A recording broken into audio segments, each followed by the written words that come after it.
परिस्त्री गमनम तथा, ये बहुत बड़ा पाप है।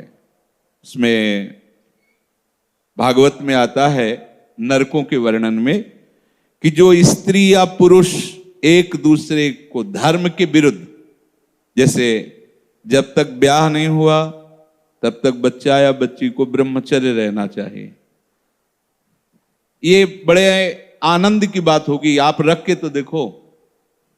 अगर आप ब्याह तक ब्रह्मचर्य रहे तो आपकी गृहस्थी ऐसी फली फूलेगी, आनंदमय होगी, देख लेना। अब जैसे गेहूं गलेथ में हो, गलेथ माने होता है कि बाली निकल रही है, फूल उसमें छोटे छोटे आ रहे हैं, अब उस फसल को काट लो, कुछ नहीं मिलेगा। महीना 2 महीना रुको, उसको दाना पड़ने दो, परिपक्व होने दो, फिर अन्न राशि लग जाएगी। ऐसे ही ये ब्रह्मचर्य है। जो बाल्यावस्था से यौवन अवस्था तक अपने ब्रह्मचर्य का नाश करते रहते हैं, वो गृहस्थी लायक ही नहीं रह जाते। मतलब वो बात नहीं होती जो जीवन में होना चाहिए, गृहस्थ धर्म के लिए अनिवार्य।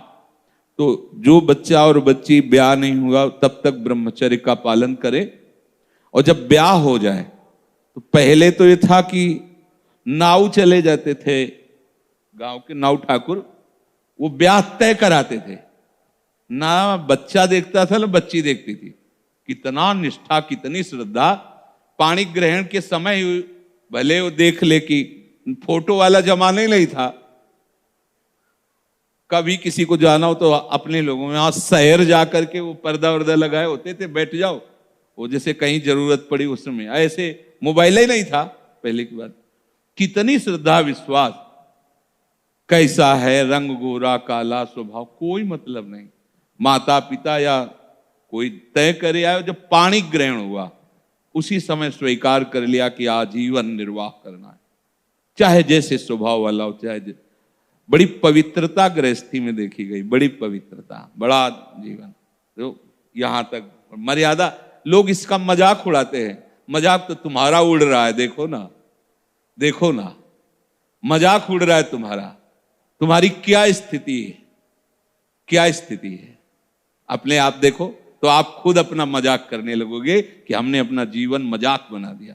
धर्म में सामर्थ्य होती है, धर्म में बहुत बड़ी ताकत होती है। ये जो बच्चे खिलवाड़ करते हैं या जो लोग खिलवाड़ करते हैं जानते नहीं। उसमें लिखा है कि जो स्त्री शरीर पर पुरुष से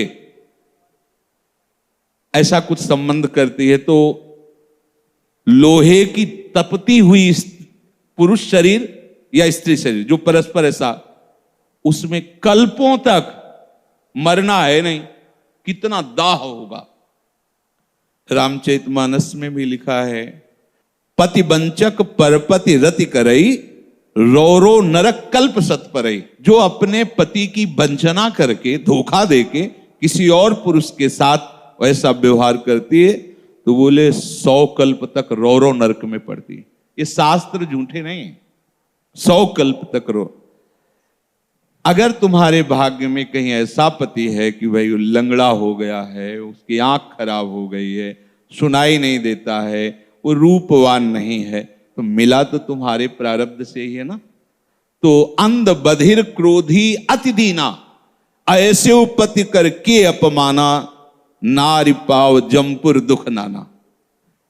मान लो रूपवान नहीं है, अंधा बहरा, कैसा भी भगवान की विधान से वैसा, उसे भगवान मान करके मानो, आराधना पद्धति से चलो। अगर पुरुष अपनी पति का जो भाव स्वीकार किया है उसका त्याग करके धोखा देकर दूसरी किसी स्त्री से, ऐसा घोर नरक का अधिकारी होता है वो। अगर ऐसा, तो व्यभिचारी की बहुत बड़ी दुर्गति होती है। तो ऐसा कोई न समझे कि हम पर स्त्री गमन करके गोपाल शास्त्र नाम कर लेंगे तो पाप से बच जाएंगे। बकाया सामर्थ्य इतनी है कि अगर आप आज तक गलती हुई ऐसी, और आज से स्वीकार करो कि अब लो नशानी अब ना नशे, और आप भगवान नाम कीर्तन करो, गोपाल शास्त्र नाम कीर्तन करो, तो निष्पाप हो जाओगे। वो पाप आपको भोगना नहीं पड़े। पर अगर आगे फिर कर दिया तो पीछे का ब्याज सहित जुड़ जाएगा। ये उन्हीं के लिए है, अब लो नशानी, चाहे जितना बड़ा पाप हो गया।